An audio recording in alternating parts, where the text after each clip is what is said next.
Well, hello and welcome back. We are a film review podcast that reviews and analyzes films that are written by, directed by, or starring women, and discuss their representation pertaining to the industry and what we see on screen. I'm Serena. And I'm Whitney.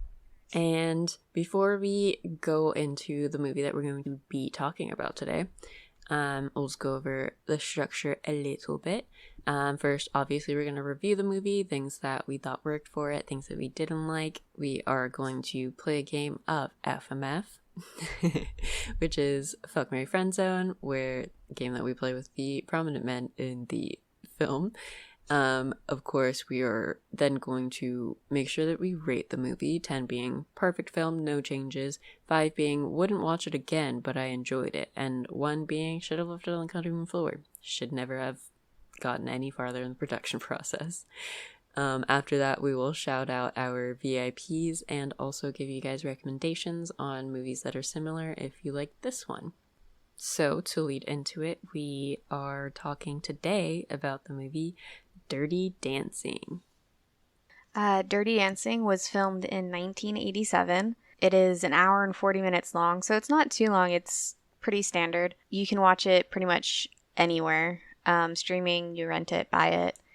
It stars Patrick Swayze as Johnny, Jennifer Grey as Baby, and the plot is spending a summer at a Catskills resort with her family. Frances, Baby Houseman, falls in love with the camp's dance instructor, Johnny Castle. Very straightforward movie. I hate that. I really the hate plot? that synopsis. Oh. I honestly, that is the film, though. Yeah. There's a lot of other stuff that happens, but that is it's directly just very the film. Nuanced. Yeah. I think there's another one that I read earlier when I was looking up Oh, there's probably 1.5 million. The writer, where it just said like summer in the Catskills with her family, Frances, Baby, such and such, whatever, learns life lessons about something, and then ... and unexpectedly falls in love. Okay, And I was like, okay, I kind of agree with that one. No, I take offense at that. She unexpectedly falls in love. Are you kidding me? Like, first of all, she, like, as soon as she saw Swayze, she was, like, eyes locked, going to, like, she didn't leave him alone. She was basically stalking him. But also, what? She was not stalking him. I mean, a little bit. The only reason they even, like, it was, like, the one time, like, the first time they met, she was like, oh, he's kind of hot. And, like, oh, and he taught me how to dance. So cute. OMG. Do you remember that, like, one time? But then, like, so after that. Well, so she saw him, that one evening on the dance floor, right? Where he was dancing very... I like they were just getting right into the actual, like, what happened in the movie. Well, briefly we're getting into it. But she sees him on the dance floor, and then after that, like, she's, like, constantly looking for him. And anytime he shows up, her gaze does not wander. Like, eyes are literally locked on his face. That's or fair. Possibly his ass, depending on where she was looking. LOL. But also, like, it's Patrick Swayze, so, like, who wouldn't? You know? Mm-hmm. I have a question. Yes. When was the first time you saw this movie? The first time I saw this movie was, I want to say, like, 8th grade. And it was actually during Christmas time, so for some reason for me, every time I watch this movie, even though it's 100% a summer movie, which is why we're doing this movie, kick off into summer, I always associate it with Christmas time. Okay. Like, every time it's Christmas, I want to watch Dirty Dancing. So you've rewatched it before? Oh, yeah, I've rewatched it a lot. I love this movie. Okay. Do you want to know something embarrassing? What? This was my first time watching it. Wait, for real? Yeah. Oh my gosh. Okay, and I thought I knew what it was. I thought I knew what it was about. But apparently I was like, not that I knew I was thinking of Footloose, but I also just thought it was basically supposed to be like the same movie as Footloose. And obviously it wasn't. Like I basically thought that they were like the same movie, just different characters. That's funny because I actually haven't watched the first version of Footloose. I have seen chunks of it. I haven't seen it all the way through. I've seen the like remake version that they made, like the more like modern version of Footloose, which was Footloose. But yeah, I still haven't seen the like Kevin Bacon one. Wait, but I'm so excited. This is your first time like watching this movie. Yeah. Obviously, you have to give your first impressions first. I really like the music, obviously, because it's great like upbeat dancing music. But I mean, just about it's like what 35-ish years later, like it still really holds up. The characters are all great, and they all have like really interesting and complex backgrounds. And when I say complex, I'm not talking about like the modern day complex where they give them like 2 or 3 interesting character traits and then call it a day. Like they actually give them like full on lives before everything that happened. Yeah. 100%. And then dreams and hopes for the future that we know aren't going to go anywhere because like it's the end of the movie, but like the like outside it just makes them feel so full where it's just like they have this it's history very like realistic and they're gonna have this future. And once again, it's not like the modern take where it's just like 2 or 3 like interesting like bullet points about this character. It's not like they're gay and they are black, so not only are they sassy, they're extra sassy. Yeah, exactly. Oh man. And because they were gay and black, they got bullied extra hard. So that makes them super sad too. The third yeah, thing. Exactly. All of their humor comes from their pain. Oh my gosh. I mean, because like right now you could characters. Exactly. I was about to say like you could probably put like 10 different characters, like name them right there. Like who are we talking about? It could be so many. But like if you say like, all right, he was a dance instructor at this rich resort, but he came from a poor background and he loved to dance, but he was gonna get a job in a contractor union. Because he needed money, but he feels like, and then you try like the more like interesting little plot points you say about Johnny, like instantly you know who he is, and you can't name someone like him. The funny thing about literally everything that you just said is that it is so explicitly stated in the movie, but I feel like everybody forgets what this movie is about. Like it's. One of the things that actually makes me so upset about this movie is like how the like legacy in quotes I'm gonna say of it has carried on to be only about how it's such a cute romantic comedy. Or like, oh, it's such a cute romance story, and I'm like, or if you're lucky, it's also literally about abortion. So much more than that. Yeah, like it is, and like so much more than that. And that's why I was so surprised because. Yeah, it makes me sad because I think I watched there's like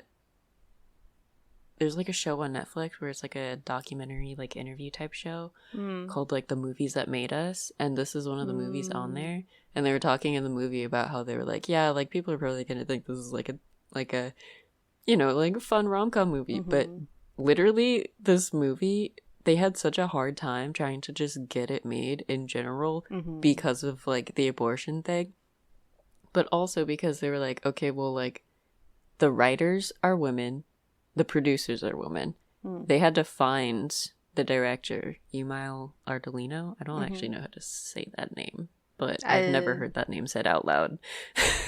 So I think it's Emile. Unless it might like be Emile. Emily. Oh no, I think it's Emile. Okay, but they like found him because there weren't a lot of people that wanted to like, you know, invest in it, and they literally were like, you guys need to rewrite the script. And they actually did the same thing. It was around the same time they were making the movie Fast Times at Ridgemont High, which also has an abortion as part of like the plot. And they had also asked that director, they asked her to rewrite the script too. And she was like, okay, well, I can rewrite it a little bit, but it's still going to be in there. She had to like fight for that. And this one, they were like, we literally can't rewrite the abortion, because if you don't have the abortion, you don't have this movie. And they were like, we have to have this. And they had like such a low budget for this film, and they had to film it in the middle of the winter because they wanted to shoot it on location. And it would have been busy during peak season. Yeah, it would have been super busy. And like, I think one of the songs that they wanted, she like really wanted a specific song for it, because it's like, it's based off of the writer, the main writer, I guess. She's like, she's credited for writing Eleanor. Hold on, I've got the IMDb up. Yeah, Eleanor Bergstein. I can't remember her last name. Eleanor Bergstein. It's based like kind of off of her life of like when she was like younger. And so there was like a song that she really wanted, but then the song that ended up happening that was made for the film under like an interesting contract thing ended up being the song that everybody remembers, and it's really fun. Is that the one Swayze helped write and sing? I don't remember which one it is, but he did help write and sing one of the songs. I just remember there's so many fun trivia facts about this movie. Mainly because it's older, but also it's just so fun. Yeah. But, like, people forget that Patrick Swayze's like parents were both like really famous dancers. And so when he was approached with this role, he like at first wasn't really into it because he thought it was just gonna be about dancing, and he was like, I'm literally spent my whole life trying to get away from the stigma of being a dancer. But then after reading the script, he was like, you know what, it's actually really good, I would love to be a part of this project, which it happened. Like, why wouldn't you? Yeah. But yeah, he had like a knee injury from football. So when he does that like jump at the end, they had to film it a bunch of times. But he was like, this is literally so painful. But like, they were like, okay, we can stop. Like, it's fine. But like, he kept being like, no, we have to get it. We have to get the shot. Yeah. But that like, also was your knee. Not help, because he wanted to do all his own stunts. And that log scene, he kept falling off the log and hurting his knee. And like, I think at one point they had to drain his knee because it was so like swollen. Because it was so messed up. Yeah. He was like, I have to do all of them. But yeah. Anyway. Getting another back. Fun fact is that him and Jennifer Grey didn't actually like each other very much. Yeah, they worked on Red Dawn in 1984. And I guess, like, just got bad blood from that. Briefly made up, just enough for Swayze to bring Jennifer Grey onto Dirty Dancing. And then as soon as, like, filming realized started... why they hated each other. Yeah. Which, honestly, like, perfect. Passion works. And a good director can channel that energy. And they did. So funny. But yeah, I guess getting back to the movie. So I guess with the synopsis, the thing that I was like, I kind of don't agree with it is because I feel like it's slightly more of like a like coming of age story than it is a like a romance movie. But like, yeah, that's just like a me thing. But I've also it's interesting. Seen it a crap ton of times. Yeah. Well, it's interesting because the coming of age part, because I don't know if you've heard of the book. If it's purple, you're gonna die, or they're gonna die. Something along those lines. But it's essentially about color theory in film, and I love it. It's one of my favorite books. Like in general, out of every single book I've read in my life, it's one of my favorite books. That's dope. And it gets down into the color theory in movies and film. And movies and media. And basically, purple is like a very spiritual color. And if you see purple, then someone's kind of essentially going to die soon. And one of the things that it brings up about the color white is that while it is used to show like innocence and purity, it's more often used to show transitions in someone's like life. And the biggest example that they used was Little Princess. But considering like this, I very much agree that this is a coming of age film. The fact that they pretty much keep, well, they keep baby in white until or after she meets Johnny. Before she meets Johnny, it's light pinks and blues. But then she meets Johnny, and that's where she starts wearing white, and she wears white until the end of the film.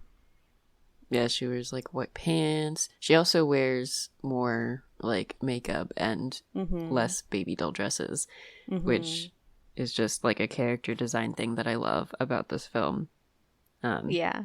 Because I think the movie literally starts out with her saying in like a quote, that was back when people called me baby and I didn't know enough to think twice about it.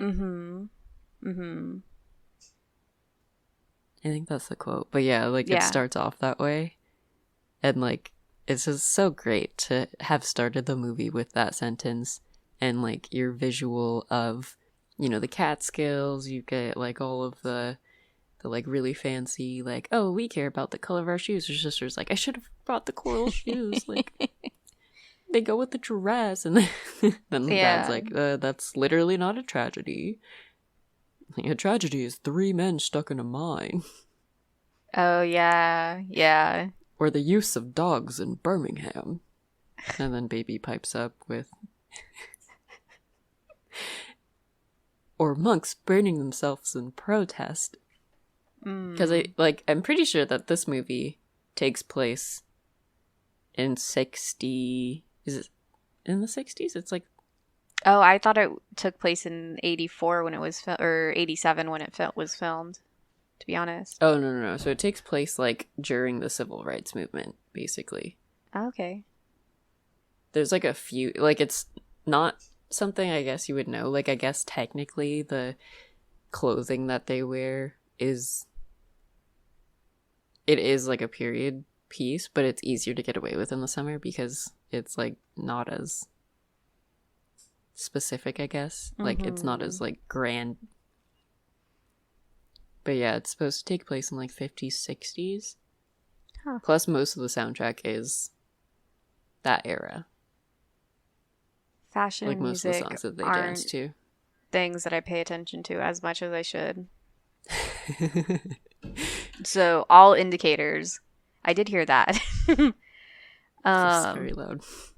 All I guess time placement markers would have been lost on me if that was what they were going off of. Yeah, there's that. They have like a couple throwaway lines about just like what's happening like in the real world because the Catskills is very much its own little microcosm outside of the real world.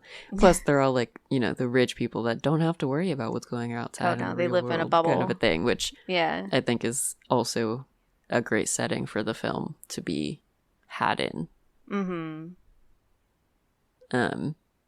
But they say something about like, yeah, there's the use of dogs in Birmingham, which is talking about like Birmingham civil rights movement, all of that stuff.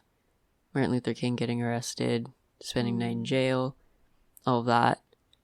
And then I want to say there's something, one of the guys is like, oh yeah, like after I graduate, I'm gonna go join the Freedom Riders. Oh, I'm gonna go head to Mississippi to join the Freedom Riders. And you would think like that dude would be not as shitty as he is. But Yeah. he is. Yeah. Which I also think is kind of plays into the whole duplicity, I guess, of like thinking someone's going to be one way because they have feelings and thoughts and strong opinions about certain things, but then when it comes to them and how they treat people in their everyday life, the difference between the actual like practice of those beliefs, which I think is great because he kind of parallels the dad in a weird way. Okay. You're right. I With could the see dad. that. Yeah. Yeah, like not necessarily like a parallel. I would say maybe like a foil. Mm. Because he's not a guy you like, whereas the dad actually at the end like Is a good realizes guy, his yeah. wrongness and is like, I can accept that I was wrong. So, that was Robbie, right? His name was Robbie. Oh, the guy I was talking about is Neil, the like hotel guy. Oh, the hotel The one they like keep trying to inheritor. set baby up with. Yeah. Yeah. I cannot believe he literally has a line where he goes, I've got to say, I'm known as a catch. Oh my god. Like, bro. And then he continues talking. He goes, I stole a girl from the lifeguard. Yes. And and he asked her, what does he have that I don't? And she said, 2 hotels. I think that was the one like line of dialogue that almost lost me. Like I'm just kind of like this movie so far is too good for this. Why is that in here? He starts laughing so hard and you're just like, I fucking hate this guy. Yeah. Oh my gosh. But yeah, like I guess they really do kind of start the movie, like everything pretty quickly, I would say, because you basically have all of them hanging out, and then they introduce him to baby at the table, and then later they're like, oh yeah, go hang out, because that's like what they're supposed to do. And so they like go and hang out, and then she's like, okay, like I want to leave because this is boring. Somehow she ends up ditching him. You know what? I'm actually incorrect. This is the second time. Yeah, she sees, because that's when it was the night. This is the reason that she actually goes to find. Well, she actually goes and finds her cousin. Isn't that her cousin? No, Who is that guy? It's Johnny's cousin. Yeah, but how does she know him? They met when he was helping take her bags out of the car. But like, why does she trust him? Because he took her to the party. So what happened was like, why did she help? No, okay, hold on. So Tell me. if I'm remembering it correctly, what happens is you start and they're in the car on the way to the hotel, and you very quickly learn that baby wants to go into the Peace Corps after she graduates. And so like that's supposed to be like the hint that she's very down to earth and she cares about people. And she's like this rich girl. Yeah, and she's a rich girl who wants to get her hands dirty type of thing. And doesn't like see herself like above others. So then when the hotel manager says get their bags out of the car, and she sees him, I think, like kind of struggling, she goes to help because she's not like other girls. And he's like, hey, thanks for that. You know, you're pretty good at this. You could get a job here. And he just kind of like makes a joke about it. And then they go their separate ways. And when she was wandering around, he's also struggling with things. He's struggling with the 3 watermelons. And then she takes a watermelon. And he's like, oh, hey, it's you. Are you like really trying to work dude, here your or parents something? Would kill me. Yeah. Well, so he brings back the joke about working at the hotel, and like that's kind of like the hey, I'm a nice guy, funny. You can trust me, like I kind of want to be your friend moment. And he like doesn't hit on her. Yeah, and he doesn't hit on her. That is and that leads them straight into the party where they meet Johnny and Penny. Which is really funny because they're like, what is she doing here? She's not supposed to be here. And then she just awkwardly just like ruins the vibe by standing in the corner. Yeah. Like stiff as a board. And he's like, seriously? I was like, I yeah. almost like, you could read that scene as him being like, oh, like this will be fun. Like, let me come and like, you know, like dance, whatever. But I feel like the way that my brain read it for some reason was that he was like, Jesus Christ, she's such a buzzkill. Come over here and dance because you look ridiculous. I gotta help you out. Interesting. I didn't take it that way at all. But it was cute. Yeah. The way that I kind of took it was he was like really, he just didn't trust her, right? And you didn't know why he didn't trust her. But you can tell like right away, like he did not like her, but it wasn't like he hated her. He just didn't trust her. Like he felt like the way that I read it was he thought she was a narc kind of thing. And then when he saw her kind of like awkwardly trying to like dance and stuff, that's when he took a little bit of pity on her and was just like, all right, maybe I can kind of see what she's about because my cousin trusts her. And so then he was dancing with her, helped her loosen up. And then once she got into it, he kind of like got her vibe and was just like, all right, I don't have to worry about her. Because like after the song, he and then he leaves immediately and just goes and hangs out. Yeah. I had a thought because I was about to say, yeah, because they all have their, like, you know, prejudice against each other just from, like, being rich and poor. And I was like, it's kind of like Pride and Prejudice. Oh. Not really. Yeah, I was like, I think it breaks down once you, it breaks down into it, but, like, it doesn't matter. Everybody stop listening to what I just said. Yeah, basically after that happens, she leaves, finds out that like Robbie is with her sister. I'm just kidding. That does happen, but it happens at the same time that she's with Hotel Guy, who's talking about how much of a catch he is, which is the next day. Because there really isn't anything that they do except for like do their dance lessons and lawn games. Because that's what you do in the Catskills. I can't believe people like would just pay money to go somewhere to do that. Like that honestly? doesn't seem. Okay, honestly, like why? Why are you going somewhere else? You could just do that. I don't know. I would do it. Cause like why is that the thing if you're rich? I would do it. I'm not rich and I would still do it. Cause like I'm not at home. Like right? the lessons I get. But, like, just to play, like, croquet. Yeah. And have, you know, someone clean your hotel room, have someone cook for you, someone to keep you entertained with all the games and stuff. Like, you're there to just not think and like relax being on a cruise, out in like, nature. Exactly. You're not stuck on a boat. Yeah. Or getting seasick. True.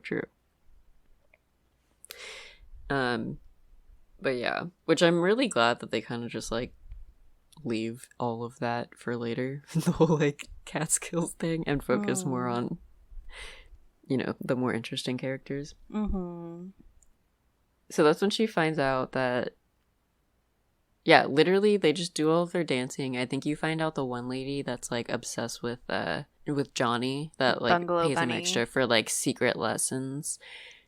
You see them dancing, I think. Like in between the two, and she's like, oh, like he does that. And then she like was like, okay. And she like keeps flirting with him, like, my dance skills have gotten so much better. Ta-ta. That's my impersonation of a Bungalow Bunny. I mean, I've only seen it once, but that was pretty good. Could be anybody. She ends up leaving with Hotel Guy. They go out on like a walk. She's obviously not into it. He's talking about how much of a catch he is. Her sister walks out from behind the trees with Robbie, and they're in some kind of a fight, and it's a little unfortunate. And the guy looks at her, Hotel Guy looks at Baby and is like, I'm sorry you had to see that. Sometimes you have to see things you don't want to see. And she's like, okay. And he's like, let's go get some food. No. And so they go. So hold on real quick. Because he's like, sometimes you see things you don't want to see. And she's like, okay. He's like, sometimes you really see, or you see things you really don't want to see. Like, he like hammers the point home. Yeah. And I'm like, why is this so creepy right now? Did he murder someone? Like, is this about to take like a dark turn? Like, what's under like what's going on? The other funny thing about him is that like I low-key think he kind of looks like Tobey Maguire. A little bit. And so like whenever I would see him, I would just immediately get a little like cringe just because of that. But that's whatever.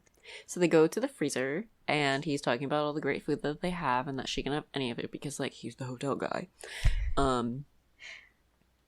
And she like notices like in the corner that there's just like some person there, and she like looks and she's like, oh my god, that's Penny. And Penny's like sobbing and trembling and like really not in a good place. And so she goes like, yo, actually I should go check on my sister because of what we just saw. Let's leave, and you know, like, thanks for tonight. She immediately goes to find the friend that she made to tell him that she saw Penny. So Johnny, or his cousin, gets Johnny. Johnny's dancing with that lady. They both leave and Baby follows. And he's like, why is she coming with us? And he's like, in case Neil comes back. And so they're like, okay, fine, she can stay. And so, you know, she stays. Like, she's not friends with them. She doesn't know anything, like, at all, really. But basically, they kind of say something like, oh, yeah, like, she should have come to me about this, is something Johnny says. And then Baby's like, what? And then Johnny's cousin goes, she's knocked up. like a dick. Yeah. And Johnny's like, bro. And he's like, what? Okay. And she goes, well, what's he gonna do about it? And he goes, oh, so you automatically assume it's mine. And she's like, well, from the way you two treat each other, it does look like you were involved. And the wording he in used. her defense. And the wording yeah, he he's used. like so protective of her. Yeah. Which like is fair. And like in his defense, like treating people like you love them is not necessarily, it doesn't have to be coincided with like a romantic or sexual thing. So progressive on his part. We're still dealing with that now. Yeah. Real quick, I am going to cut in real quick with something I didn't mention before on my first impression. But this movie is scarily timeless. Right. Like 35 years later, everything that they talk about is still super fucking relevant today. It's so deep, too. Yeah. So it's crazy. And it's scary how timeless that movie still is. Like people hail it for being timeless, and I don't think they should. But like it really is. Yeah, like I think that's the problem. Like I think that's not a good thing. You're like, you know, maybe some those of issues shouldn't be issues. Yeah. No, that's a super valid point, because like this shouldn't be one of the movies that you think of when someone's like having an issue dealing with like, oh well, like, I don't think women should have abortions. And you're like, maybe you should watch Dirty Dancing. It's an easy way to gain a different perspective about the other people around you. Yeah. Yeah. So I guess they like go back to kind of like their place, and Baby's still there with them, and you know, they're not really giving her the down low. She's kind of asking questions and information is offered up. Because I think basically what happens is Baby's like, oh yeah, like I'm super sorry about this. Like, is there there's probably something that you can do? Like, I could probably, like, my dad's a doctor, I could get him involved. And she's like, oh my gosh, like, how much do you even know about my situation? You don't know about my problems, blah, blah, blah. And then the cousin's like, I told her. And she's like, are you fucking kidding me? Literally stop telling other people's business, my guy. And then she's like, great, now everybody knows that, like, I got knocked out by Robbie the Creep. She's like, oh my god, Robbie? Which now makes her interested, because Robbie is dating her sister. Mm-hmm. And so she's like, oh my god, that guy. We hate this guy. And she's like, well, like, I mean, I've met Robbie, so maybe if you, like, talk to him and ask him for, like, the money, he would help for it. And she's like, he knows. And he's not doing shit about it. Yeah. Because he can.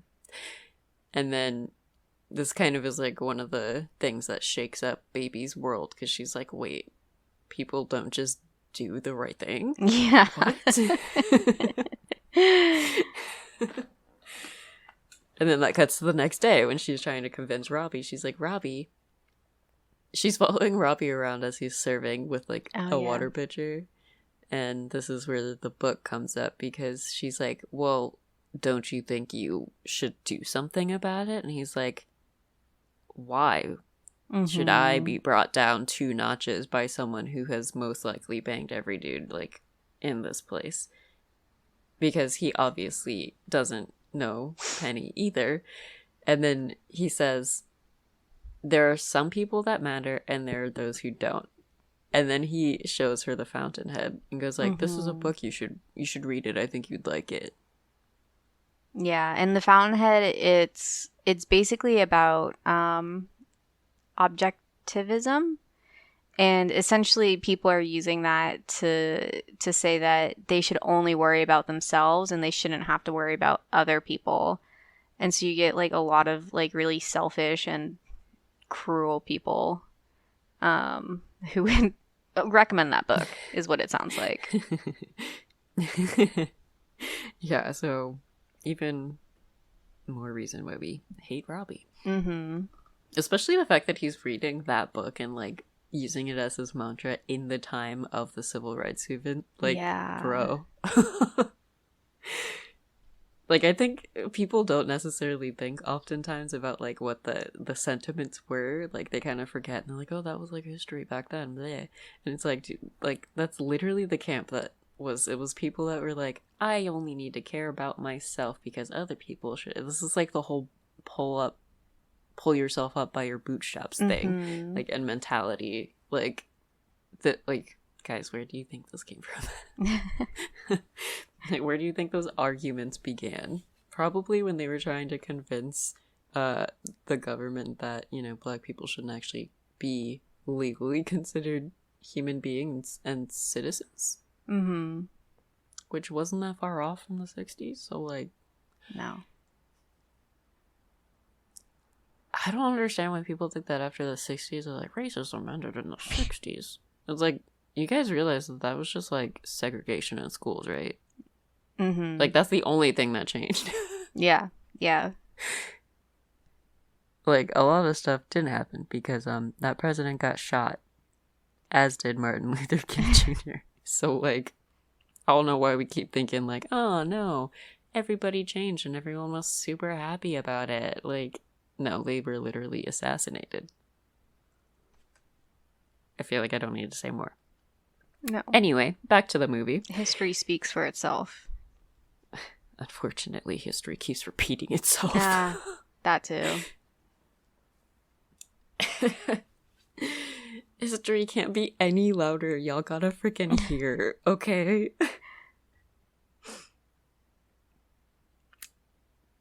I don't even remember what we were talking about.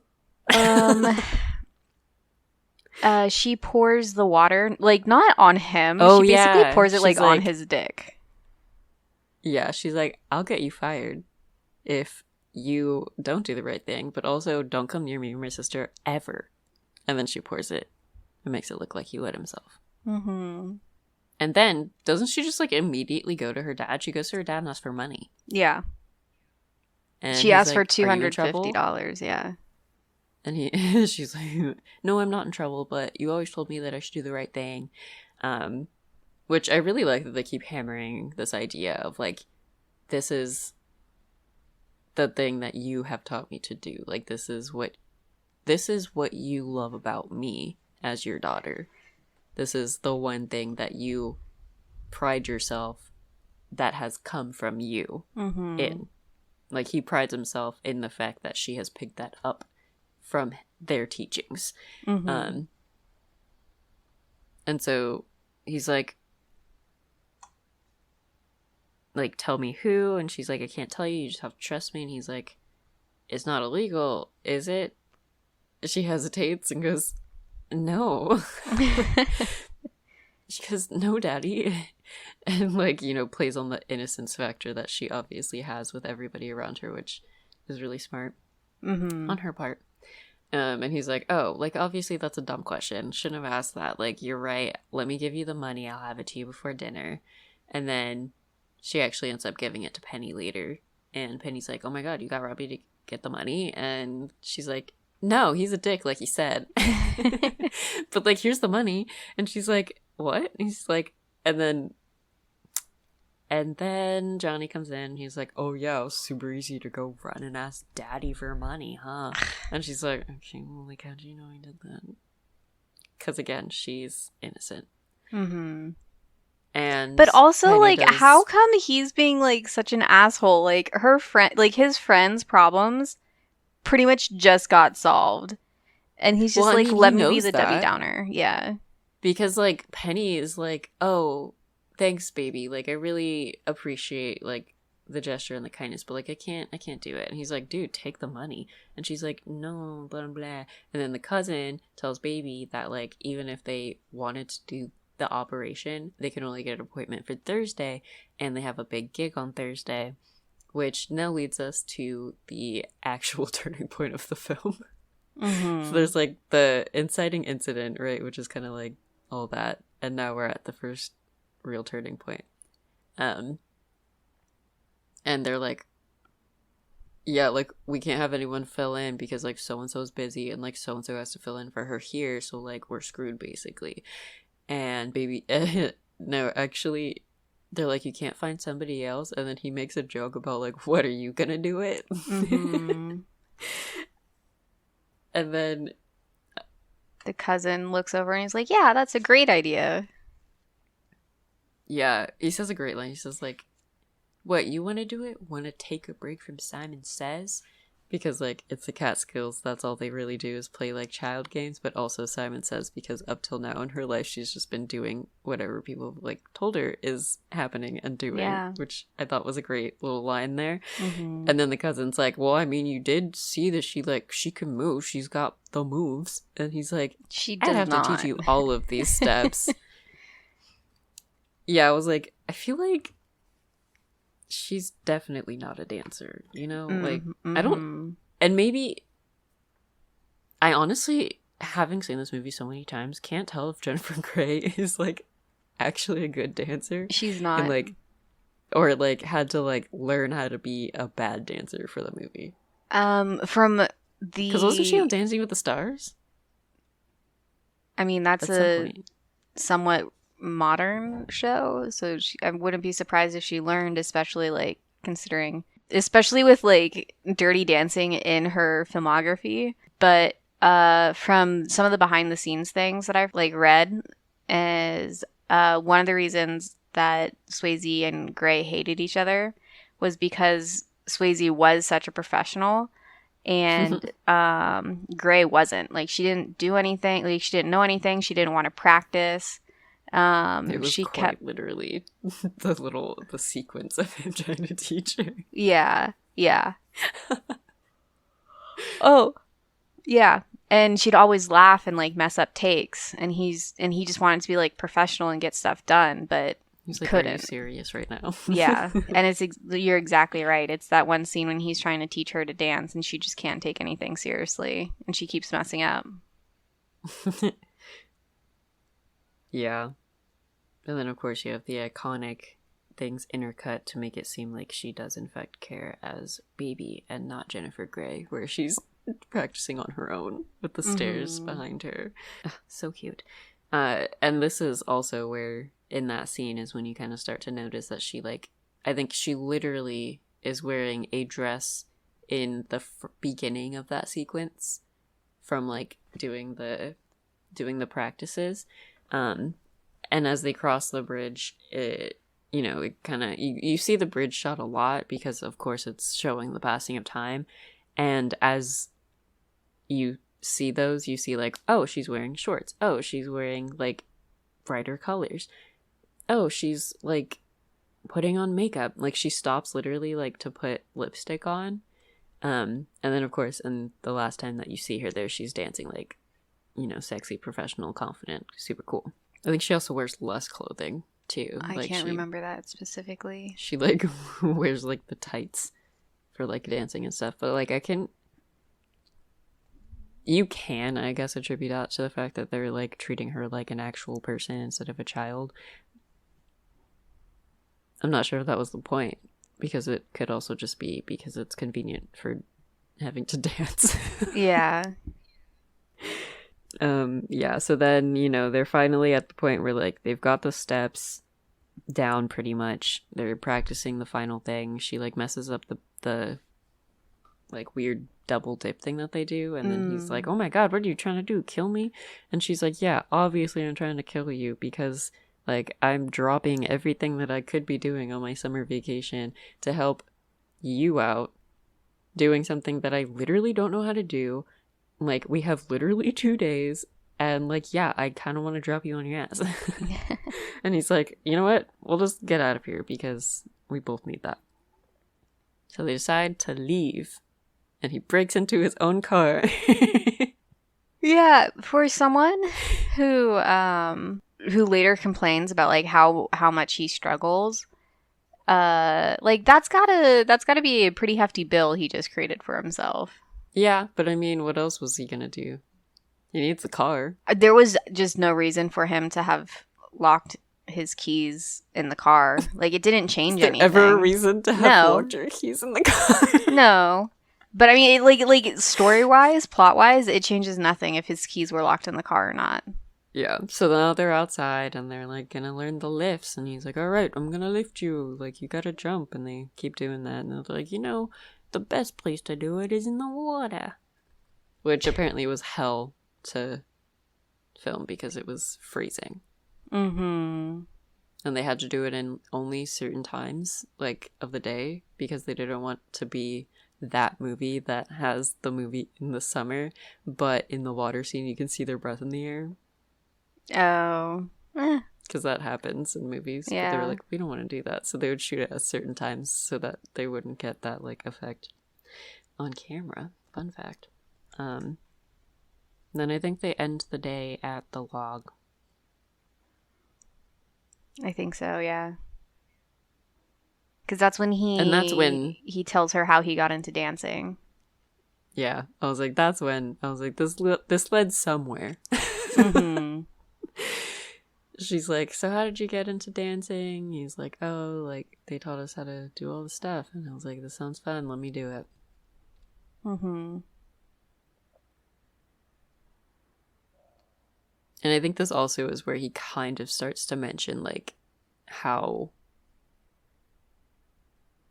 he gets taken advantage of. I can't remember, but there's, like, a line about, like, yeah, like, these women, and they're, like, super rich, and they're just, like, shoving, like, I think that comes later.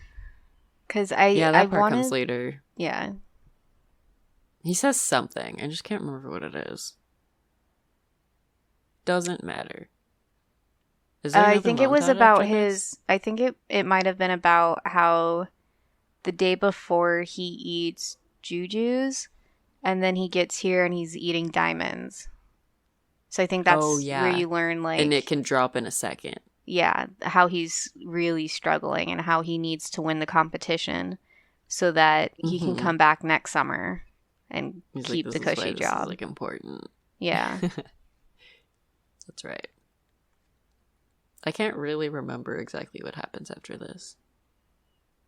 I just remember basically the next big plot point is her and Baby and Penny are outside, or in a dressing room. Yeah, they're, like, in a dressing room or something. She's like, you got this. And then, like, they walk out and they run into the old woman, and there's just, like, a bunch of stuff that falls out of her purse, and you're like, okay, weird. And she's like, oh, so much junk, you know, the first time I went to this dance school on Avenue B, blah, blah, blah. That's where I went. And then, like, her old husband comes out, and they, like, leave, and they're like, oh, such a cute old couple. And, you know, they go about their business. Which is an important thing that we find out later.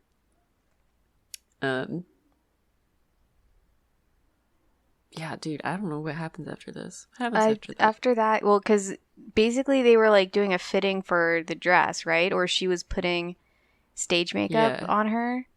So then the Oh. next scene, I think, Well, is there's a nice scene between the two of them. Oh. I don't want to be That's... like the person that says it's not important, but is it? Yeah, because when they're talking about it, she thanks her for, like, all of her help and everything that she's doing, because she's like, people in your position don't have to do this, but your instinct is just to do this. Yeah. And I've never experienced that before, which is, like, huge for her. And it also makes it, like, kind of solidifies, like, their friendship now outside of, like, Johnny. Because later she ends up dating Johnny, but yeah, she is friends in her own right with Penny outside of that. Yeah. So that's what that scene was. I meant in between that scene and the next. Oh, no, I don't think so. Okay, so They go to the dance and they do the dance. Yeah. But she doesn't do the lift. Which is sad, but they're also like, as she plays it off, honestly, horribly. Yeah. Yeah. I was like, she should have just jumped and, like, not extended. My God, that's so embarrassing. She went and did the thumb dance thing that they do in, like, the Brady Bunch. I was just like, oh my God. And he's like, oh my God, turn around. What are you doing? But he did great. Do we ever find out how, like, if they won? I don't know. But as they're dancing, she sees the old woman again. And she's like, what is she doing here? But she doesn't, like, think much of it, you know? And then she, like, you know, just continues dancing. And basically at the end of it, they're, like, back in the car going home. And they're like, hey, we did it. Yeah. And she's changing and he's peeking. Yeah, and she lets him. And he's like, no, seriously, you did great. She's like, I didn't do the thing. And he's like, no, but, like, seriously, you did so good. And then they're just, like, awkwardly sit in silence because tension. Yeah. And then they finally get out of the car and they're back home, and then everything breaks loose because Johnny's cousin comes up to running to them and is like, yo, it's Penny, you gotta get here fast. And so they, like, go to Penny, and Penny's, like, literally, like, dying, curled up. I think people forget that, like, you can die from abortions. Yeah. Like, that's, especially, like, back alley abortions.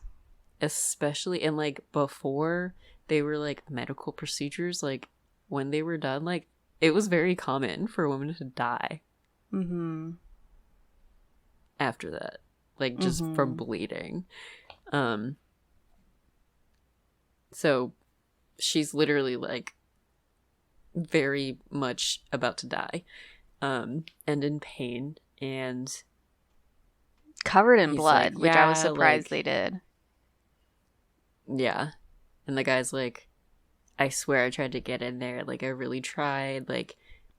And Baby's like, I thought you said it was, like, a legal thing. And he's like, dude, this guy had a knife and a folding table, like, a dirty knife and a folding table.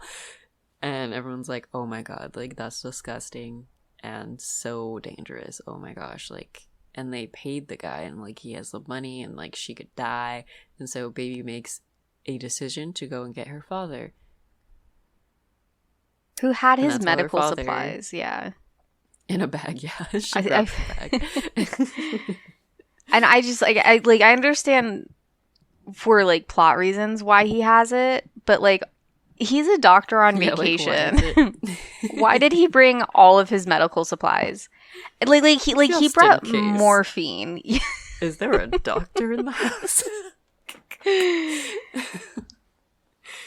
Just in case. Just in case.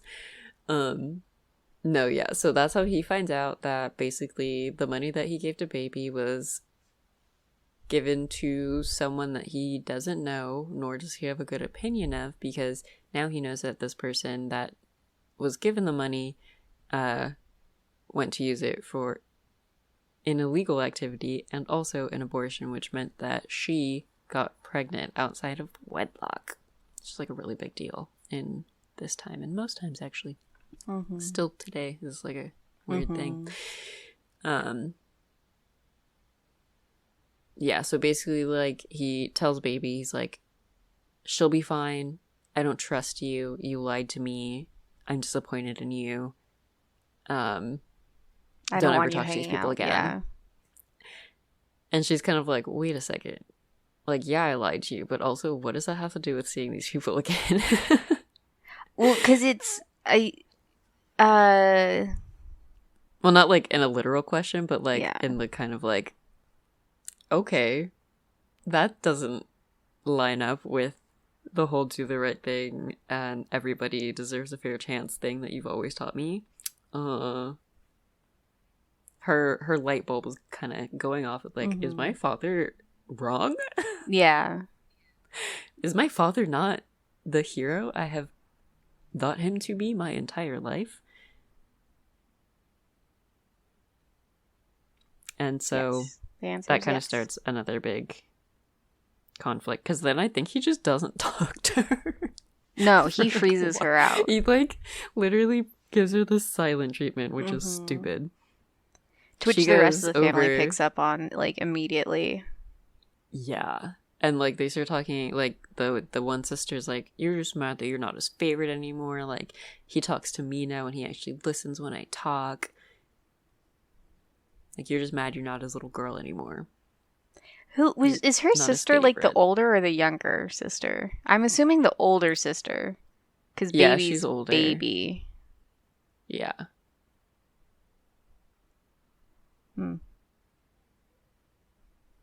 Okay. She's also stupid, in my opinion, but yeah. Yeah. Well, she's very like I'd probably like call it like what 50s 60s vapid. Like it's a very like it's a specific type of vapid. Yeah, like she's not shallow, she's just ditzy. Materialistic, I guess. Better word. Yeah. And somehow she's still dating Robbie through all of this. That gets brought up later, but yeah. So Baby decides not to listen to her dad and goes into and sees how Penny's doing and talks to Johnny, and Johnny's like, dude, your dad, that was so cool what he did. Like, and so like now Johnny's kind of got this like hero version of her dad in his head too. And she's like, well, like, you're just as good. Like, obviously you're not a doctor, but like you're a great guy. And he's like, no, people think I'm nothing because I am nothing. And she's like, excuse me.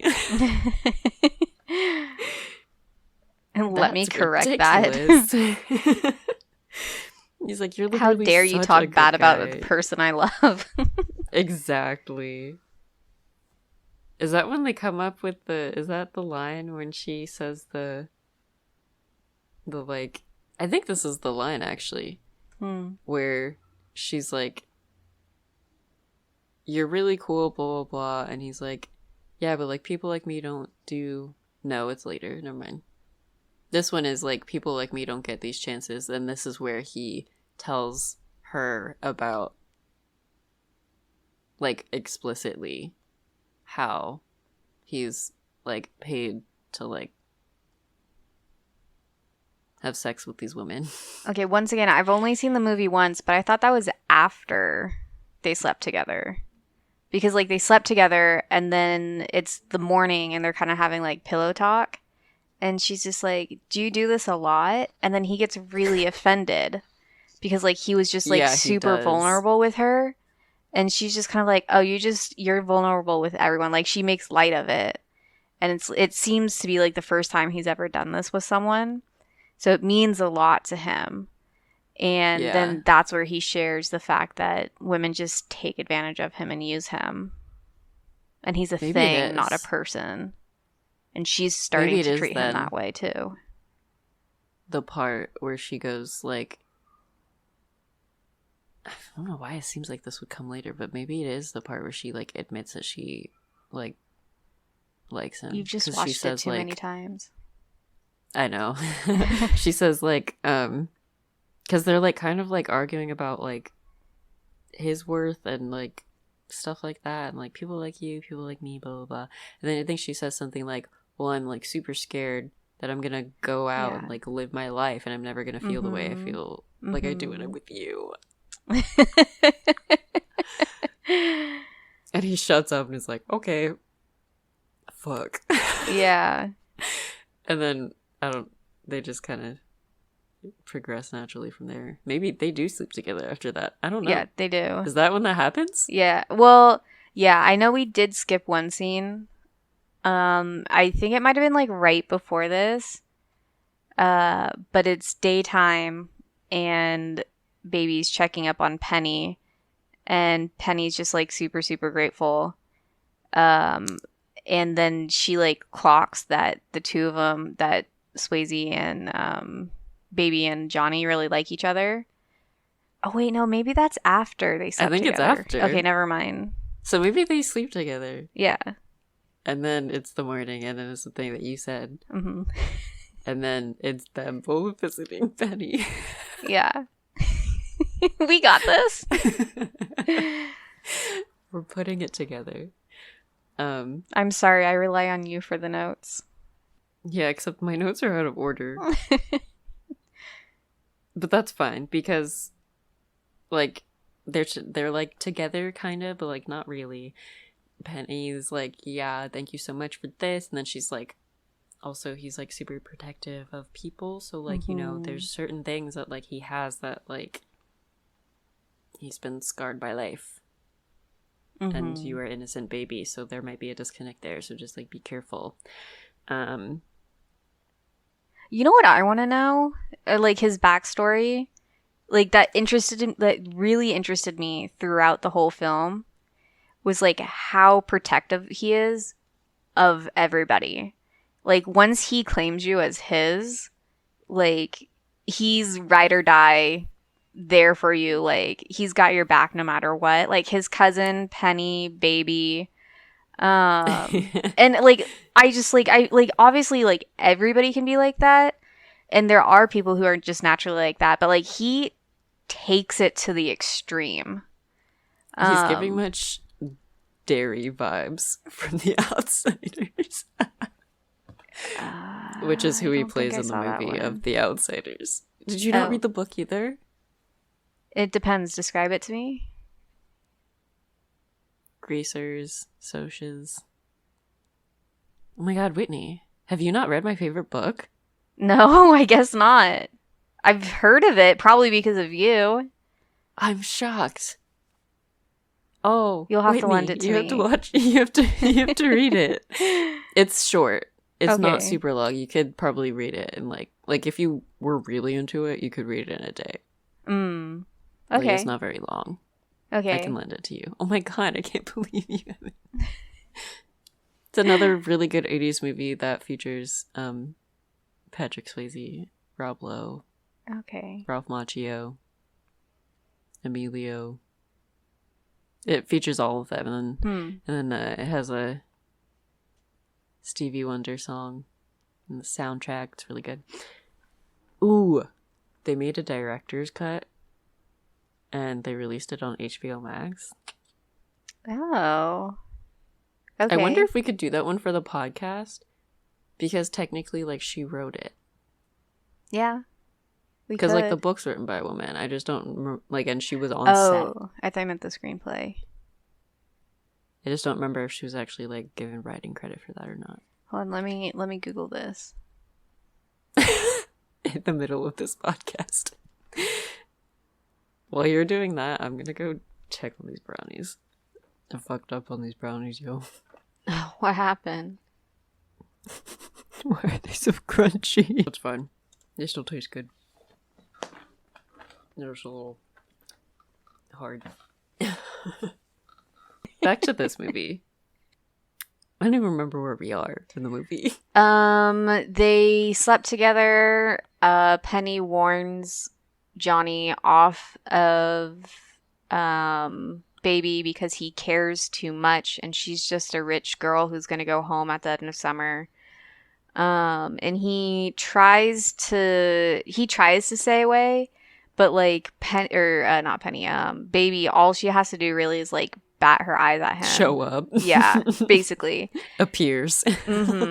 And now they're like helplessly falling in love, and it's cute and it's adorable, and it's the things that dreams are made of, until they see... Oh, I know what happens. It goes from them being with what's her face, Penny, all that cute stuff. His warning, tries to stay away. They're doing their like lessons.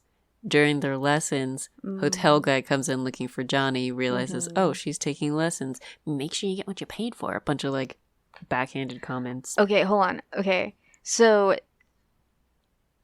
theoretically, hotel guy and baby are supposed to be dating. Yeah, they're supposed to be dating.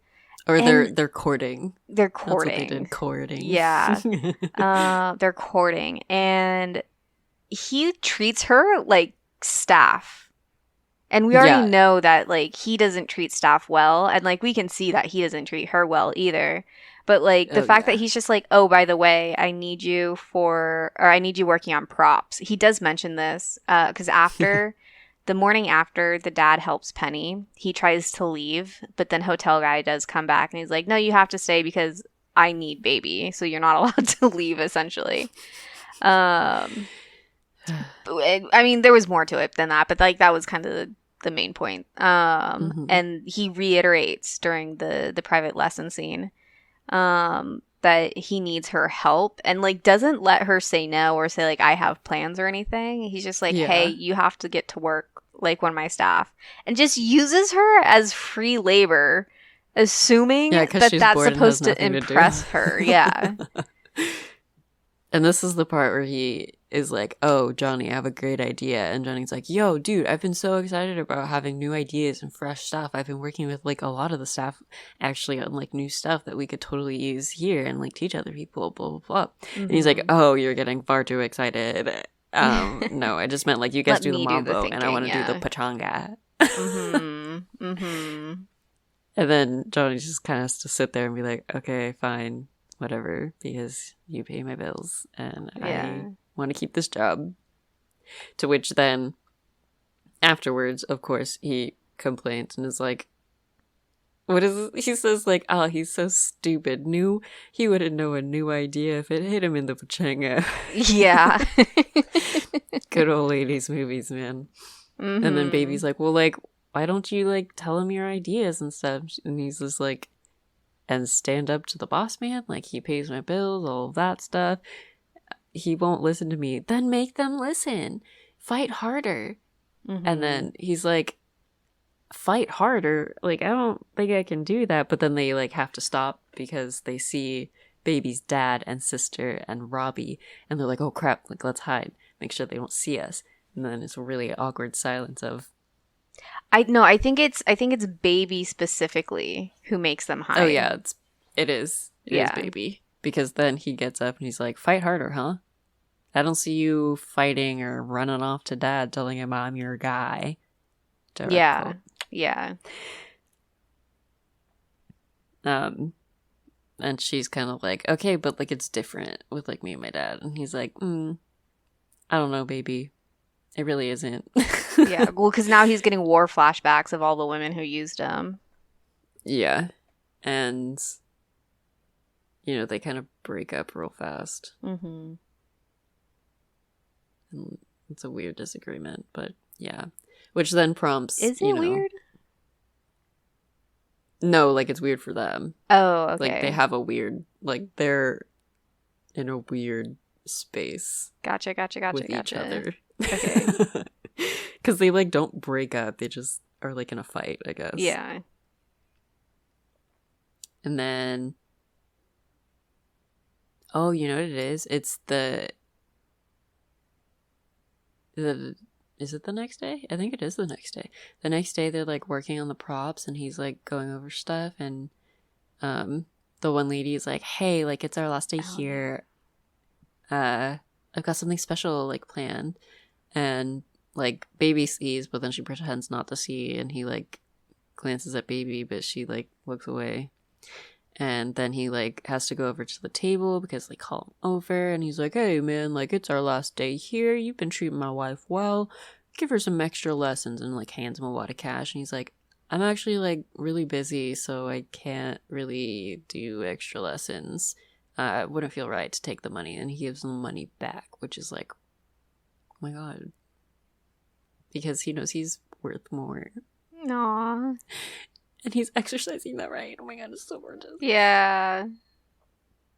Which then prompts Baby later to confront her dad about the silent treatment she's been giving. And she's like, look,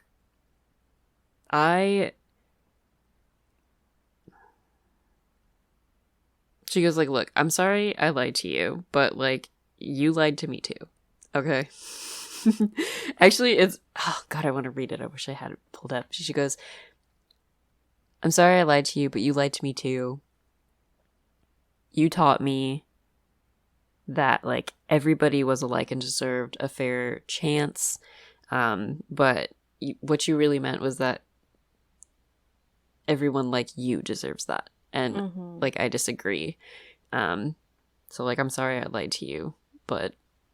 And basically kind of tells her dad, like, no, like, you can be disappointed in me, but I also get to be disappointed in you. And then she says, like, but if you love someone, you accept all of the things.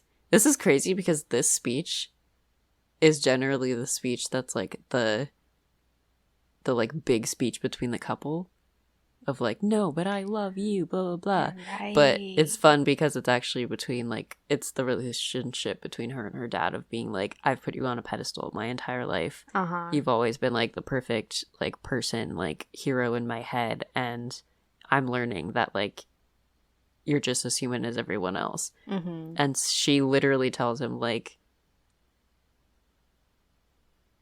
she says, if you love a person, you have to love all of them, and I love you.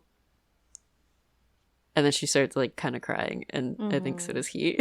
And it's kind of gorgeous because it's like, if I can accept that my father is this perfect person, then you also have to accept that I, your daughter, am also a person and will make mistakes, but also has to be given, like, the chance to learn those lessons. And she's like, I'm part of this family too, so either figure it out, like, you're gonna have to talk to me at some point, you know. Which I really love that scene. Yeah, there's when I was doing research after I watched everything, there's a scene that I guess it's like a secret scene with Baby and her mom. I don't know if you've seen it, but I guess it's like on some some versions of the film, but it's not on others depending on, like, how you're watching it. But Penny is, like, sulking, and I think it's probably about here in the movie is where I would maybe mentally place it. Or maybe it's, like, right after when the dad tried to leave, after he helped Penny. But it was definitely sometime after the dad forbids her from seeing Johnny. But the mom confronts Baby and says, like, hey, you know, like, you need to respect your dad. You need to listen to him. He knows what's best. And, like, right now you're just a kid and you're growing up. And I know you're not going to believe me, but, like, I've been where you are before. And, like, immediately Baby just, like, scoffs. And she's like, no, you haven't. And the mom's like, no, I have. You need to listen to me. Like, I know, like, your dad's not the first person I ever loved. And, like, Baby looks at her, like, shocked. And just like, how dare you love anyone else other than dad? And I laughed at that because, like, why wouldn't she have loved someone before her dad? But she's like, yeah, I loved someone else before him. And I wasn't allowed, I think it was something along the lines of, like, I wasn't allowed to see him or we weren't allowed to be together. And it broke my heart. So I know what you're feeling, and I know, like, you think the world is against you, but it's not. You're gonna get over it, and we're here, and we will always be here for you. And so it was a really nice and touching mother-daughter scene that I think should have been left in the movie. Yeah. Because, like, you don't know anything about the mom in this movie. I think she's probably going to be, like, the one character that you just don't know anything about, who is, like, a fairly, like, main, like, not, she's not a main character, but she's, like, she is within the main cast, I would say. Yeah. And you don't say, like, know anything about her. Wise. Because, like, her actress is also fairly popular. Yeah. Well, there was some character shuffling because someone got sick, and I think she was one of the characters that got shuffled. So I think she was supposed to play someone else. Yeah. I forgot a huge part of the movie, which is that in between confronting her dad and Johnny turning down the money is that Johnny gets accused for stealing. Oh, no, I thought that was after. No, because she has to confront her dad about it, because that's when she tells him, like, she essentially is like, he couldn't have done it because I was with him that night. Huh. I was with him, and you told me, like, that I shouldn't be seeing them at all, and I've been lying to you about that. Because basically he gets accused and they're like, oh, we're gonna fire him, he's out. And she's like, you can't do that. Like, you haven't even, like, tried looking for who it could actually be. Like, he didn't do it. That's wrong. You can't just fire him because you think that he fits, like, whatever version of a person you think would, like, steal things.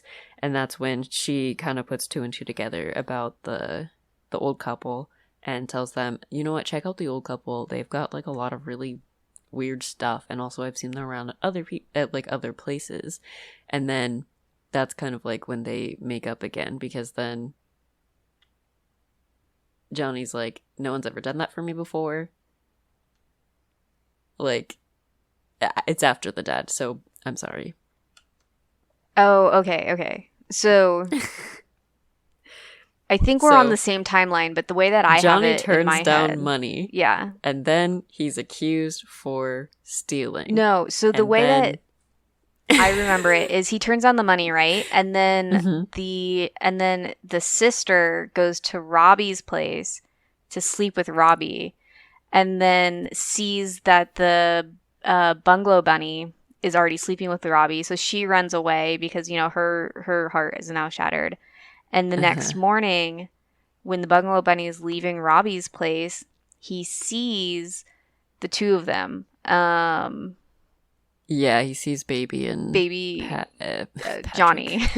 Baby and Johnny. And she gets jealous because he says, oh, I chose the wrong sister.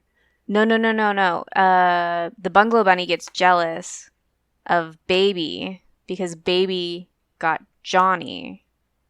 And she wanted Johnny. And then he gets accused of stealing, right? And the way that I read that was that she was feeling slighted. The bungalow bunny was feeling slighted. Yeah. So when her wallet showed up missing, she immediately accused him. Yeah. And they were like, oh, he's out. And didn't even, like, look into the situation. Yeah. And then Baby's like, well, it couldn't have been him because I was with him that night, the whole night. So I would know. And then Dad's like, I can't believe you did this.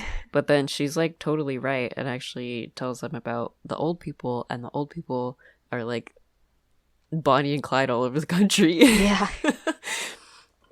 But then so, like, she goes to, like, him, to Robbie, and Robbie's like, yeah, no one's ever done that for me before. That's kind of crazy. Like, I knew that, like, I obviously could care about people, but I didn't think that anybody really would care about me that way.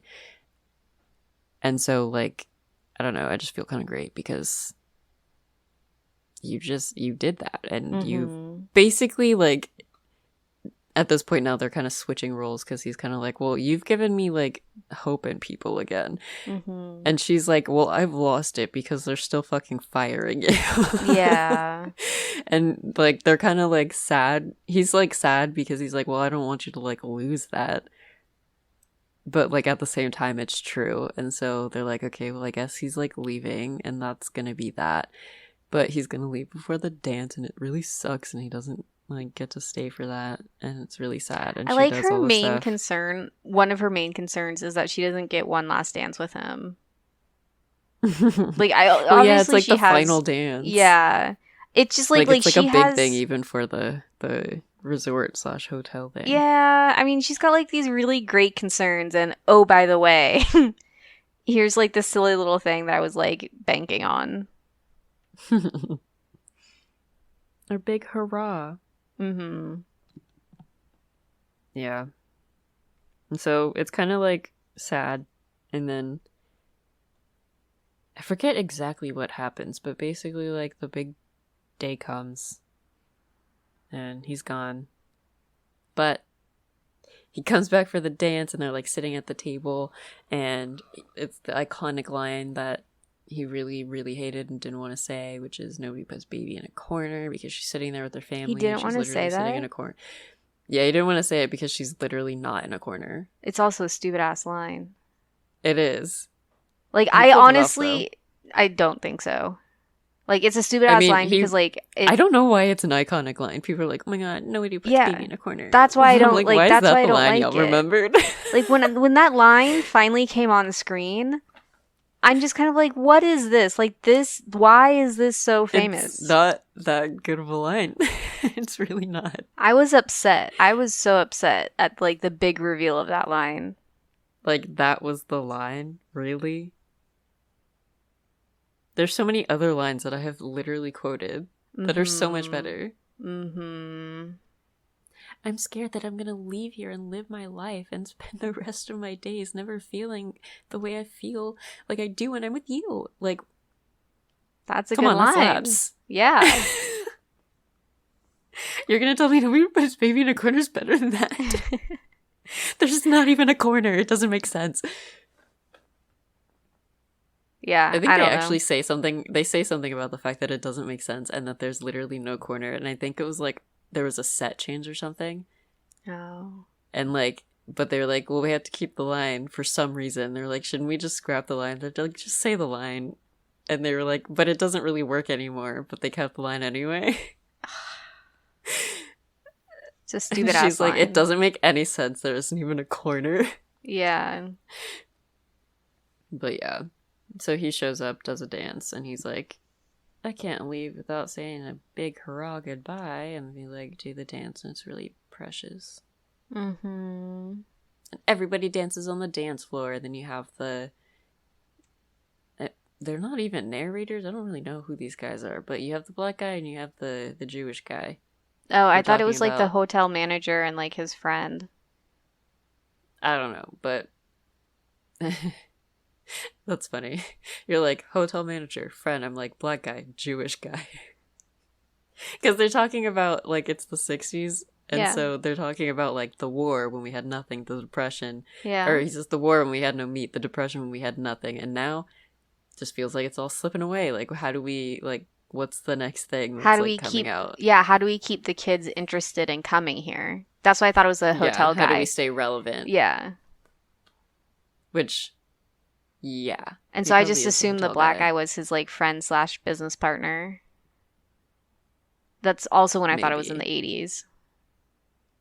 Yeah, because they have, like, an actual relationship. Yeah. Of like friendship, and like it's not segregated, which is like important, Mm-hmm. especially when you know that it's set during Yeah. like the civil rights movement. When you 'Cause get then, more like, of a when background.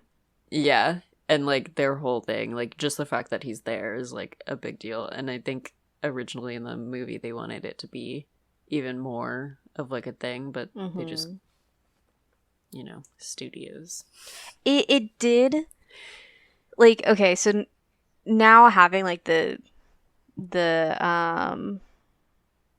setting of the film, and like knowing the relevant history of that time, it feels like the black guy should have been a bigger part of the film, and he just got cut away until that's the one scene they couldn't cut him from. That's most likely what happened. Hmm. Because I do remember, like, part of the the interview from that episode of the movies that made us thing was them talking about like, yeah, we wanted it to be a lot more involved in that, but because of all the like, they were like, you can't have both this and an abortion. Like they ended up having to restrict it. Rude. Let's get a director's cut. Would love that. Yeah, that'd be dope. So yeah, they're talking about how they're like, how do we stay relevant again? You know, they've done their big dance. Everybody's on the dance floor dancing. And they make a point to show that on the dance floor, it is desegregated. There are black people, there are white people, there are young people, and there are old people. And then also they have a scene where two ladies start dancing with each other. Oh yeah. Who are not accompanied by men. Yeah. Which I think is a wink. I agree. I clock that for sure. I was like, ooh, grandma lesbians. We love to see it. Slay. So yeah, then the movie ends and it's a happy ending kind of a deal. They have their hopes and dreams for the future, but you live in the now. You do what you can. Oh, also the dad apologizes. Oh no, yeah, the dad, he finds out who Robbie is. No, yeah, okay, I did want to talk about that. Give Robbie fucking money. Yeah, that's what I wanted to talk about. Harvard. My guy. It's I like that he takes the money back. Yeah, you mentioned it earlier, right? Where it's the era where everyone's like, pull yourself up by the bootstraps. And then he just gives a fucking handout to this creep, which he then takes away. But it's just like this isn't the first movie. He's a white fancy creep. I know. But like this isn't the first movie to where like these two essentially random strangers meet each other fairly briefly, have like a brief connection. And then the more rich and successful one just gives the younger one money to go do whatever is relevant within their storyline. Like, but they do that because they're like, oh, well, he's got a real job. He's trying really hard. He's got Robbie? a future ahead of him. Okay. Yeah, because he has like a real job. Yeah. No. I get why they do it. I want to know is like, did that happen in real life? Like, is that why it's so prevalent in all these movies? Because like what?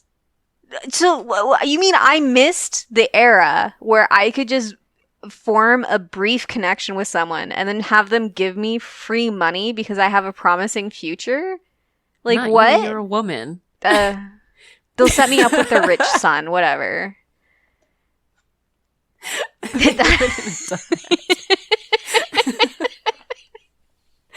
I'm sorry to say, no, you did not miss it. That era just did not exist ever. For us. Not for us. But for white men in rich communities, yeah, very much a thing. Remember Trump? Yeah. My dad gave me my first loan of $1 million. Okay, but it's still, like, those guys were, like, family, right? I'm talking, like, strangers. Like, Mr. Houseman and Robbie. Like, did that shit happen? Like, who the fuck just gives someone else like a free money? Thing. Like, the whole Catskills, like, vibe is, like, networking. Like, you meet other rich people that are here, and you meet, like, the young prospective. Like, you get the job as a person that, like, has... Like, they don't hire you in those positions unless you, like, have a good, like, track record, basically. It felt like a bribe to date his daughter. Comes from a good school. I mean, it basically is. They're like, you guys should be a match. It's like a matchmaking thing. So they're like, everybody should, like, be hanging out. Like, you know, meet the parents, get involved with the family so that you can boost yourself. Okay, fine. That makes sense. But that's specific to this. Yeah. Movie. And the Catskills. I think I don't know. I still want a random stranger to give me money to boost my career. Honestly, same. Like, hello?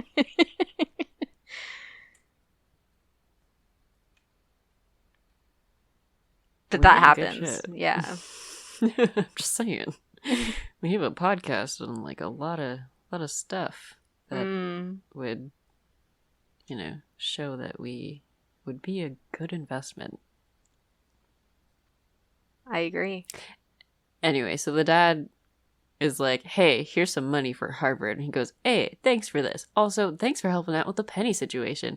And the dad's like, huh? And he goes, yeah, sometimes, oh my God, he said the worst thing. It literally pissed me off so much.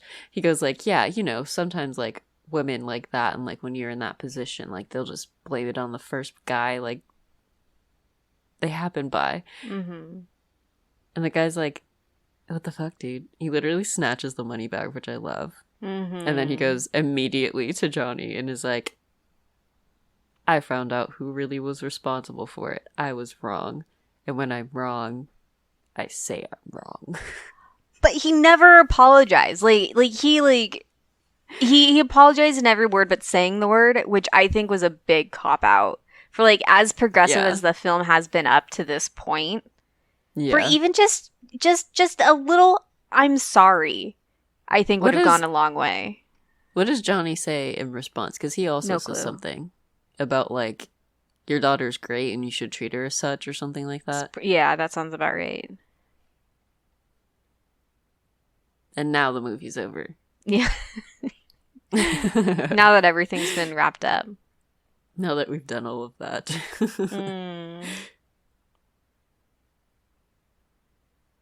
Now we get to play FMF. Yes. Who would you choose?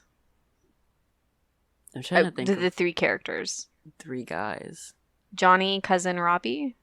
Or we could do Johnny, hotel guy, cousin, if we don't want to do Robbie, because also forget Robbie.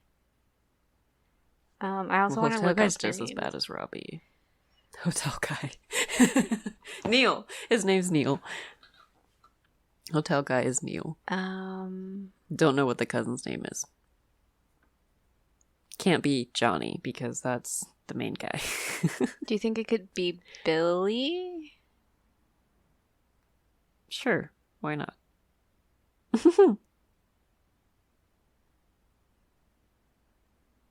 Okay. I think it's Billy. Okay. Or Lonnie. No, sorry, Neil. It's either Billy Neil's or the Neil. Hotel guy. Oh, okay. So it's Billy.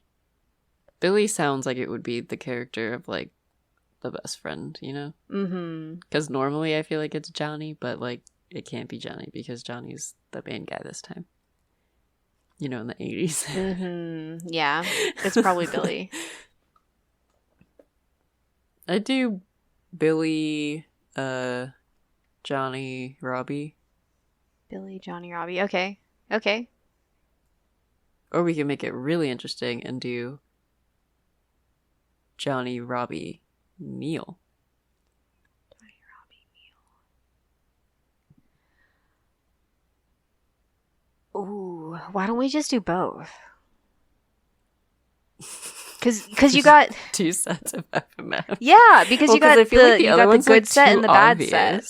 What? But like the good set's like far too obvious who you would choose. You're like, obviously I'm gonna marry Johnny. I'm gonna fuck cousin, and then I friend zone the evil one. Oh, I'd marry Billy, fuck Johnny, and then friend zone Neil. Yeah. Yeah. But if it was Robbie, Neil, Johnny. Yeah. Still marry Johnny. I wouldn't marry Johnny. What? I don't know. I like... Which he doesn't... horror would you marry? Okay. Hot take. Probably Neil because he's rich. Patrick Swayze doesn't do anything for me. That's fine. In the movie, he's nice and respectful. Compared He to was Robbie and a Neil? dick in the first half of the movie. Like, he was a good guy, but he was a dick. He was a dick, but he wasn't like a douchebag. Nah, okay, no, but listen to this. Sorry, wait, you like, finish. at least he was real. That's fair. Oh, I would say marry Johnny, probably fuck Robbie. Uh-huh. Friendzone Neil. Friendzone Neil. Yeah, okay. I would friendzone Robbie because he's an asshole. I don't want anything to do with him. I would fuck Johnny because we know he's passionate. And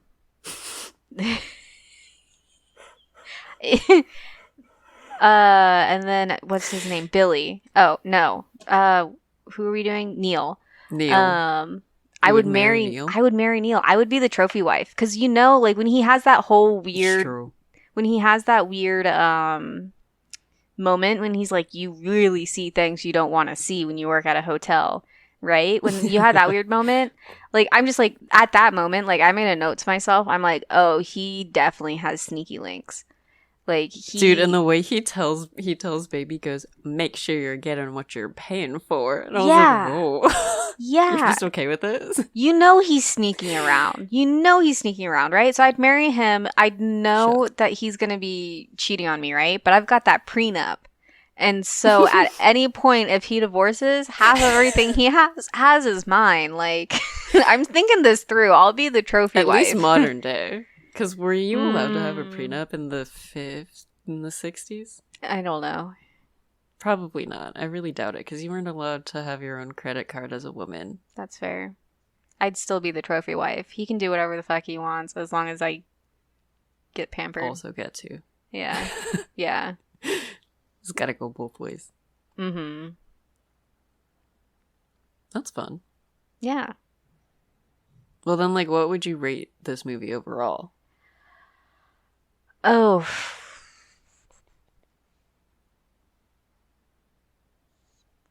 An 8 or a 9 out of 10? Yeah, I was probably going to say the same thing.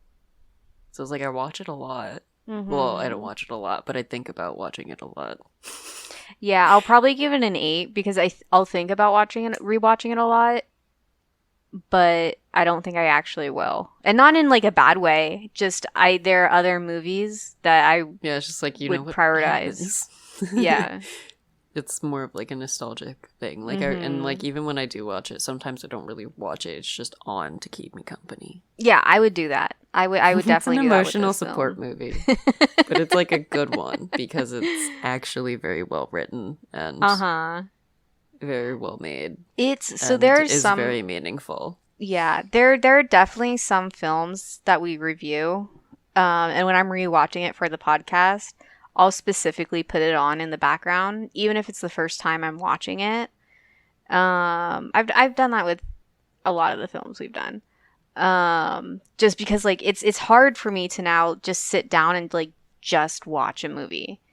But then this one started, and pretty quickly I realized I had no idea what the movie was going to be about, and then it kept me engaged enough to every time that I started getting distracted, I actually paused this film because I didn't want to miss anything. No, I did too. I put it on and then I was like, oh, I have to like go get something like from my car, and I paused the movie before I left the house and come back. Yeah. Like, yeah, that's a testament, because there are films and like TV shows where I'm just like, I don't care. Like if I miss something, I miss something. I'll figure it out later, and I'll just like leave and like come back to it, or like I can go to the bathroom and come back and it's fine. Like whatever. But yeah, no, I paused this one. Yeah, so I probably also would be the same, like 8 or 9. 8.5. There we go. 8.5. Split difference.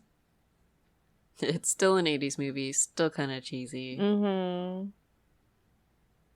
it's good. It's lighthearted. It's wholesome. It has a lot of good morals and values. I know. It's like timeless. Weirdly radical. Yeah. That's a good radical. One. That's still a good up nowadays. Excuse me? What? I don't remember what I said. I think I just said it still holds up nowadays. Oh, yeah. Because it's like weirdly radical. Yeah. That's a good way to describe it, though. Radical. Oh man, I didn't even talk about how it presents masculinity. Oh, go off. I want to hear. Low-key, I wrote an essay about it. For class. I'm not joking. Put it on the I Discord. did. No. Oh, why? It's not. It's not good. It was like the class basically was like, pick a movie and tell us why we should talk about it in this class. And I was like, because this movie totally brings up some very interesting things about masculinity. So it's not really like a persuasive essay or like an essay that like has like facts. It was kind of just like I just want it to be summer. Give me an A essay. Okay. But basically, some of the points I brought up was that like very rarely especially in the 80s, if it had to deal with like prostitution, even nowadays prostitution is thought of to be like a woman's issue, even though it affects everybody. There was the idea that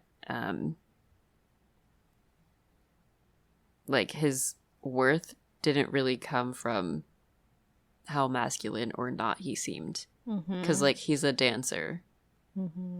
That 100% could have been a thing at the time where they were like, oh, he might be like a little gay because he dances. But like they don't even allow you to think that in this film, and they don't even mention or touch upon it at all. Like he's still just as masculine as all the other guys, if not more. Also, it's Patrick Swayze. But like it would be, I do think that it's like a thing where it's like if you were a guy, I think they said in the casting of the movie, they were like, yeah, it was kind of hard to find a guy that was like willing to be a dancer because of like the stigma. They're like, oh, well, like my whole vibe is being like the big tough guy or something. Like, I don't want to be a dancer. That would ruin my reputation. Both his parents are like professional dancers, and yeah, they're like he famous. was known as the dancer guy, but he was trying to break away from that stereotype. And then he read the script for this, and he's like, okay, fine, I'll do this movie. Yeah, because I mean, it really doesn't like pigeonhole you either. As like, yeah, the dancer guy. Movie, yeah, it's kind of like he is a dancer and he's also a man. So much more. Yeah. Also, the role of that is generally switched. It's normally the guy, notices the girl, and the girl determines that she's worth it because the guy tells her that she is. Whereas in this one, it's kind of reversed. And it's not really that she's like, you matter, but like, everybody matters and you're everybody. So there was that. There's also the fact that like he cares for people like in like an actual like loving way and like tells them wholeheartedly and unabashedly. Yeah, which you can immediately juxtapose with like the dad who's like can't even say he's sorry. Yeah. Kind of a thing, you know? And his love comes with conditions. And it's not as common to see that in films at all, even nowadays, to be honest. Okay. There's another one, I'm just blanking.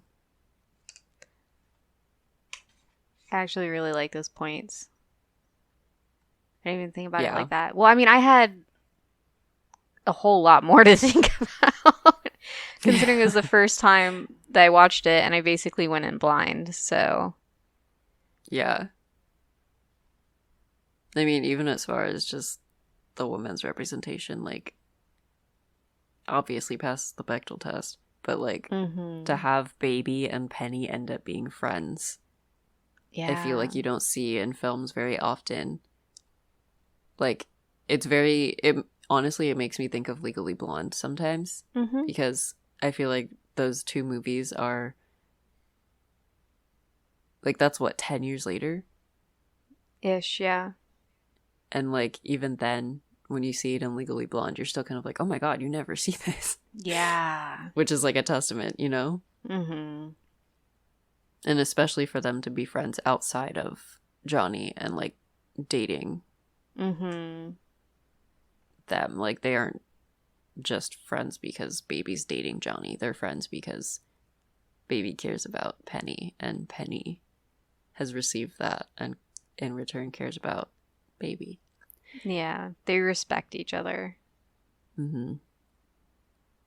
And like at no point are they competing for Johnny's attention, which 100% if it was written by a man they would be. Oh my god. I didn't even realize that. But there's I just said no it, love. and as it was coming out of my mouth, I was like, "Oh my god, there's no love triangle." Yeah, there's no love triangle. The closest you get is with Neil and Johnny over Baby, but Neil just basically doesn't see her that way. He just kind of like sees her as like this As an object that he can move around and like place and like do what he wants with. I might have to raise the rating of this movie. Yeah, I know. I was just thinking about that when you were describing your paper, but like the only time Neil asks Baby what she wants is from the fridge. And even then, first of all, he's not even listening. It's still a brag. Yeah, and then he's still bragging and trying to show off. That guy. I think that Neil represents a kind of dude that we actually have a huge problem with nowadays. Is that dude that like thinks he's a good guy. Because like Neil's also the guy that's like, I'm gonna go join like the freedom fighters. Mm-hmm. But then at the same time, like in his day-to-day, he's just a douchebag. Yeah. So it's like obviously he has like what he thinks are like the morals that he should be supporting. Yeah. But like when it comes to actually supporting them, like are you actually treating the people in your life on a day-to-day basis with the respect that you believe they should be treated? Mm-hmm. Well, it's also like I know so many dudes that are like, oh yeah, like I'm super like woke and feminist, and it's like, okay, you also thought the black guy might be stealing something though, or like you walked across the street when you saw a black dude, or like I said I was scared to walk to my car at night and you laughed at me, or you went, it's fine, you know? Yeah. There's a trend going around. It did go around. It's been a while since I've seen it, but on TikTok there were women giving like dating tips, like this is how you can find a red flag in someone if you're like unsure. Like not that you should be like searching for red flags, but it was like take your partner to a like a diner and see how they treat the wait staff, because like that's who they truly are. Like how they present themselves to the wait staff and like how they treat the wait staff is going to be like their unfiltered self. So if they treat them like shit, you're probably going to get treated like shit. But if they treat them well and they tip well, then they're going to treat you well. Or if they just do the standard thing. Yeah, or if they just do the standard thing. It suddenly popped up in my mind. But I'm pretty sure it was in Harry Potter. I want to say it was like the 5th book. But there's a quote where it was talking about like you can judge a man by how he treats his inferiors. Inferiors? Yeah, well, because they were talking about like the house elf, I'm pretty sure. Okay. And so like that was already supposed to be like an allegory for slavery. That was, yeah, it has other issues with That's it. Such a J.K. Rowling thing to do. Yeah. Well, that was actually like house elves are one of the main reason why people want Hermione to be black, is because it adds like a really good like depth to her character. on why she wants to free the house elves and why she sees it as slavery and not like as a good thing. I see that. Mm-hmm. I think the house elves shouldn't exist. Oh no, 100% for sure. Because that 100% is very similar to like this guy where it's like, oh, house elves should be like saved. And it's like, or like how you treat your inferiors. And it's like, baby, nobody's inferior. I think his grandpa, like the hotel manager, straight up like basically says to his staff that they're inferior. Like in the very beginning when he's like, he says something along the lines of like, you're the college guys, you're the wait staff, I'm the owner, I'm better than you type of thing. Like I think he like just straight up tells them, and you're just kind of like, all Your right. livelihoods are in my hand. Yeah. I know who the villain's gonna be. Yeah. Which actually wasn't really true. Kind Yeah, of. he wasn't mean. Um Well, he actually was beyond fairly that, nice. yeah, beyond that, the hotel manager was fairly nice. His grandson. And he was more like, because I can't remember if he is in fact that one guy or if he's like if there were two guys. There might have been two guys. I want to say it was the same person.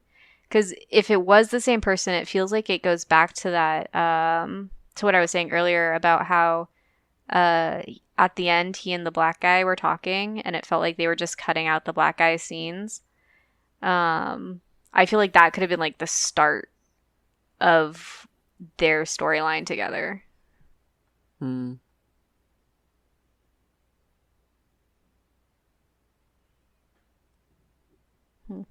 We really could talk this movie to death. Probably. Such a good movie. I'm gonna have to raise my rating to a 9. Yeah, I'm gonna raise it to a 9. Okay, so before we finish off here, we are going to do recommendations for this movie. So, Whitney, do you have any? Considering I thought they were the same movie, I'm gonna recommend Footloose. Grease, Pretty Women, and Hairspray. Ooh, Pretty Woman. That's a good one. Mm-hmm. Just because I feel like people... it deals with the whole the classism issue. Yeah. I was gonna say Flashdance too. Oh. Haven't seen that movie either. Flashdance. I haven't seen it in a while. I should. I feel like any movie that I mentioned while talking about this movie Oh yeah, is a movie you should watch. So what, like The Legally Outsiders. Blonde? Oh, 100%. All right. Well, last but not least, I'm going to shout out our Patreon VIPs. So shout out to Susan Johnson and Kawana Coleman for being VIPs. You guys are amazing. If you guys don't know already, we do have a Patreon that you can support us through. We give you guys access to our Discord where we often have movie nights, movie screenings, and then an open chat, and you can talk about any movies. There's also links to scripts and other just fun things that we'll talk about here on the podcast sometimes. If we remember to, we link it there. Everybody also gets a sticker for being a patron in general, so you guys should totally sign up even if it's just for that, because I designed it. Either way, thank you guys for listening, and if you would like to support us through Patreon, feel free. If you are not able to, support us in that way, listening and, just sharing our podcast with a friend or on your social media, following us on our socials at Femme Noir Podcast. Those are all great ways to also show your support. And commenting. So, yes, commenting as well on our posts. we love kind of just like being able to get to know you guys and talk to you guys, because that is exactly why we started this podcast, is to talk to people who also like movies but also want to talk about how they can be better and how they are really good. So yeah, hit us up. And without further ado, we'll see you in the next one. Talk to you in the next one. Bye. Bye.